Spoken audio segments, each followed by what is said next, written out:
The doors close, and nobody outside is allowed to see what happens next. 6 cars are being rolled into the NASCAR Road Center, and I'm telling you right now, the one car nobody expected to see there isn't among them. That's the part fans can't stop talking about. Not the car that got pulled in. The car that didn't. Because the car that didn't get flagged is the same car that just won for the 3rd straight race. And in a sport built on razor-thin margins, a win that clean, that fast, 3 weekends in a row, doesn't just make headlines. It makes people ask questions. Before we get into it, if this is your first time here, this is NASCAR Racing World, and we break down the stories behind the results, not just the results themselves. We're closing in on 500 subscribers, and every single one of you watching right now is part of getting us there. If you want more breakdowns like this one, hit subscribe, drop a like, and tell me what you think in the comments. Your support is genuinely what keeps this channel growing. Now, back to the story that has the entire garage talking. Denny Hamlin crossed the finish line at Pocono Raceway on June 14, 2026, holding off Tyler Reddick's number 45 Toyota by 1.678 seconds in a fuel-saving battle to the checkered flag. It was Hamlin's 8th career win at Pocono, a track record at the Tricky Triangle, and it marked something that had never happened in his 21-year full-time career: 3 consecutive Cup Series victories, following back-to-back wins at Nashville and Michigan. The win pushed his all-time total to 64 career victories, moving him past the late Kyle Busch into 9th on NASCAR's all-time wins list. "Just so happy for this whole Joe Gibbs Racing team," Hamlin said in Victory Lane. "This is a team effort. They've given me fast cars. The numbers behind that win go deeper than the trophy alone." Hamlin started from the pole at Pocono, his 3rd consecutive pole, a lap of 173.250 miles per hour, and the 51st pole of his career.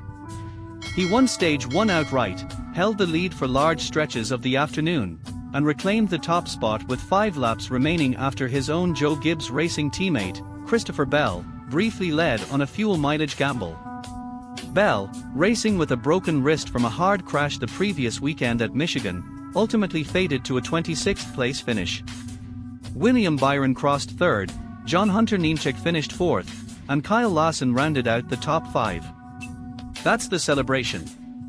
Here's the pivot. NASCAR completed post-race inspection on Hamlin's number 11 Toyota, and officials found no issues. His win was declared official, no violation, nothing flagged. That should have been the end of the story. It wasn't. The same evening, NASCAR announced that 6 cars, not Hamlin's, were being sent to the Road Center for further evaluation: Kyle Larson's number 5, Daniel Suarez's number 7, Ryan Blaney's number 12, Chris Busch's number 17, John Hunter Nemechek's number 42, and Tyler Reddick's number 45.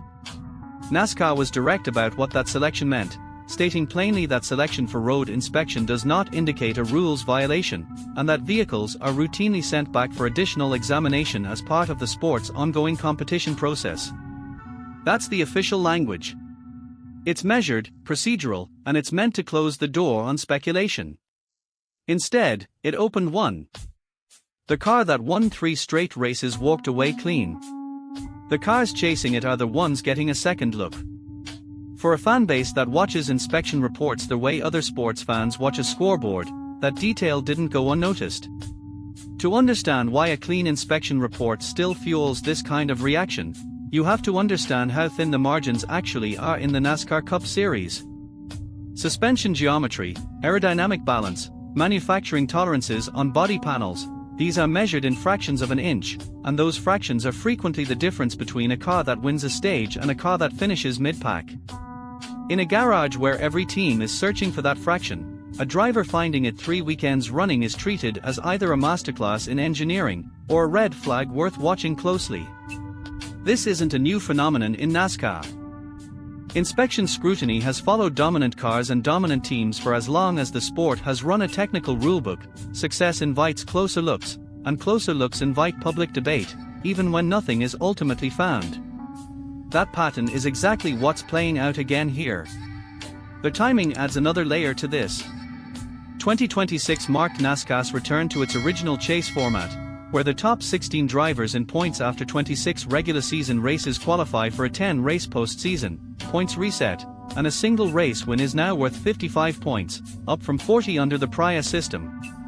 Under that format, there's no longer an automatic playoff berth simply for winning a race, which means every point gained during the regular season carries more weight into the postseason than it used to.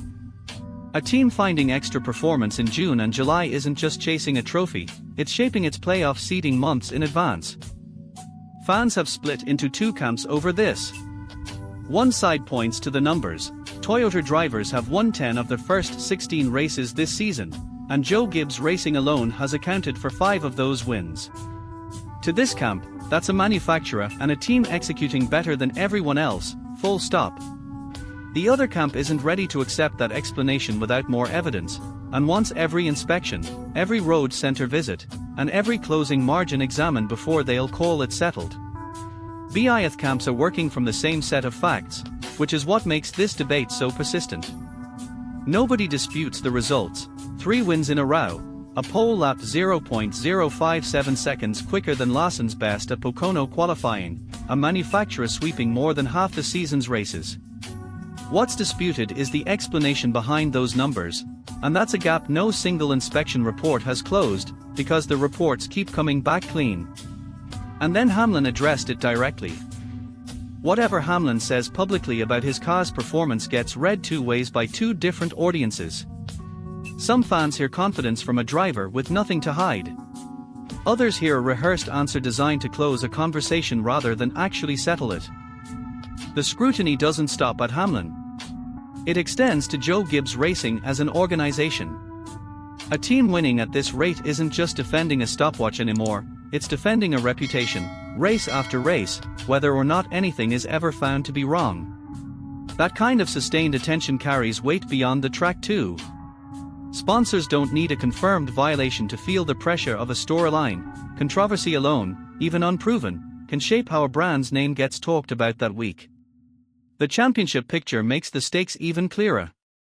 After Pocono, the top 5 in the 2026 standings read: Tyler Reddick at 704 points, Denny Hamlin at 685, Ryan Blaney at 539, followed by Chase Elliott and defending series champion Kyle Larson, who remains a title threat despite having 0 wins so far this season. Meanwhile, reigning Cup Series champion Joey Logano currently sits outside the projected chase field entirely, a storyline of its own, since a defending champion missing the playoffs outright would be a rare outcome under the new points-only qualification system. Against that backdrop, every point Hamlin picks up matters more than it would have under the sport's previous playoff structure, and every question raised about how his picking those points up gets amplified accordingly. Inside the garage itself, the mood is quieter than the online conversation suggests.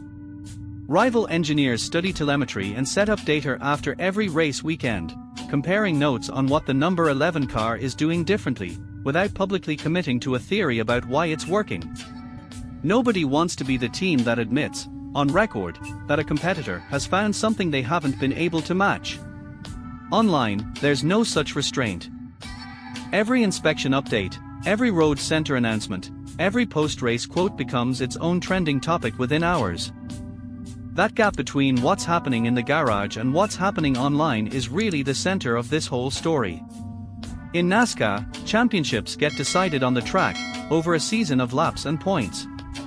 Reputations, increasingly, get decided somewhere else entirely, in the inspection bay, in the road center announcements, in the split-second reactions of a fanbase that's watching every result for a pattern. Here's where the story stands heading into the next stretch of the season. Reddick still leads the Cup Series standings, but Hamlin has closed the gap to 19 points after entering the Pocono weekend down 51. That's the tightest the championship race has been all season, and it's happened specifically because of Hamlin's streak. Reddick, for his part, was candid about the margin after finishing second at Pocono. "It's a bummer," Reddick said. "We definitely lost time in a couple spots there. Some of it is everyone's racing hard for track position, and some of it is just bad luck. 4 things are shaping what happens next. First, how transparent NASCAR continues to be with each inspection result, given that the sport has already stated plainly that an road center visit alone doesn't equal a violation. Second, how quickly rival manufacturers, particularly Chevrolet, which has closed ground with Lawson and Byron finishing inside the top 5 at Pocono, managed to cut into Toyota's pace on raw performance rather than through inspection findings. Third, how much scrutiny Joe Gibbs Racing has to absorb and manage on top of actually racing, especially with Toyota drivers already accounting for 10 of the season's first 16 wins. And fourth, how Hamlin himself continues to handle the questions that keep following him into every post-race interview, all the way to the sport's newest stop, an inaugural street race at Naval Base Coronado in San Diego, the very next event on the calendar. So here's the question nobody can answer yet. Is this simply the best stretch of racing in Denny Hamlin's career, a driver and a team peaking at exactly the right moment in a championship push, or is there something about this pace that NASCAR hasn't fully explained? We're not going to answer that for you. Not because we can't take a side, but because the honest answer right now is that nobody outside that inspection bay actually knows. What we do know is that until something changes, until a violation is found or the pace quietly evens out, the questions around the number 11 car aren't going anywhere. Tell me which side of this you're on.